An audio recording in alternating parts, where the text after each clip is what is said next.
বেশ কয়েকদিন শুধু রান্নার ভিডিও শেয়ার করেছিলাম। আজকে চলো একটু অন্যরকম কিছু শেয়ার করা যাক। আমরা কিন্তু চলে গিয়েছিলাম একটা মেলাতে, তো সেই মেলার ভিডিওই তোমাদের সকলের সঙ্গে শেয়ার করে নিচ্ছি। এই মেলাটা কিন্তু ছিল জয়নগর মজিলপুরে।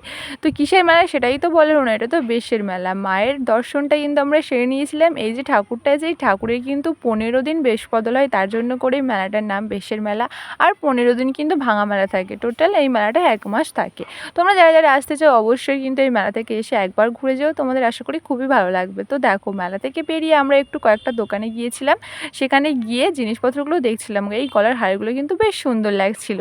তারপরে আমরা চলে গিয়েছিলাম আরও একটা অন্য দোকানে। এখানে এত এত দোকান ছিল, কোনটা ছেড়ে কোনটায় যাবো আর কোনটা ছেড়ে কোন জিনিসটা নেবো সেটাই বুঝতে পারছিলাম না, কারণ প্রচুর দোকান ছিল, প্রচুর দোকান। তারপরে দেখো, আমরা কিন্তু চলে গিয়েছিলাম একটা কানের দোকানে। সেখানে গিয়ে কানেরও দেখেছি, আর এই ক্লিপগুলো দেখো কতটা সুন্দর লাগছে। ক্লিপও কিন্তু বেশ কয়েকটা নিয়েছিলাম। তারপরে চলে গিয়েছিলাম কাপলেটের দোকানে। কাপলেট থেকে যদিও কিছু নিইনি। তারপরে যাই হোক, একটু খাওয়া দাওয়ার পর্বতে আসি। যেহেতু প্রচণ্ড গরম, তার জন্য কিন্তু একটা ফাঁকা দোকানে চলে গিয়েছিলাম। আর মেলাতে গিয়ে ঘুগনি খাবো না সেটা কি হতে পারে, আমরা কিন্তু প্রত্যেকে ঘুগনি খেয়ে নিয়েছিলাম।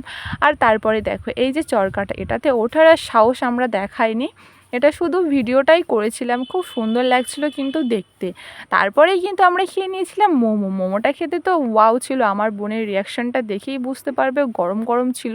যদিও প্রচণ্ড গরম হচ্ছিল, কিন্তু তাও খেতে তো হবে। তারপরে একটু পেট ঠান্ডা করার পালা। তারপরে আমরা খেয়ে নিয়েছিলাম রাবড়ি কুলফি, এটাও খেতে কিন্তু খুবই ভালো। আর মাঝখানে আমরা ফুচকা খেয়েছিলাম, যেটা ভিডিও থেকে স্কিপ করে গেছি। তো ফুচকার পরে কিন্তু খেয়ে নিয়েছিলাম লাস্সি। লাস্সিটা খেতেও বেশ ভালো। তারপরেই কি আমরা বাড়ির দিকে রওনা দিয়ে দিয়েছি। মেলার ভিডিওটা কিন্তু এখানেই শেষ করলাম। ভালো লাগলে অবশ্যই সাপোর্ট করে দিও। আজকের মতো টাটা।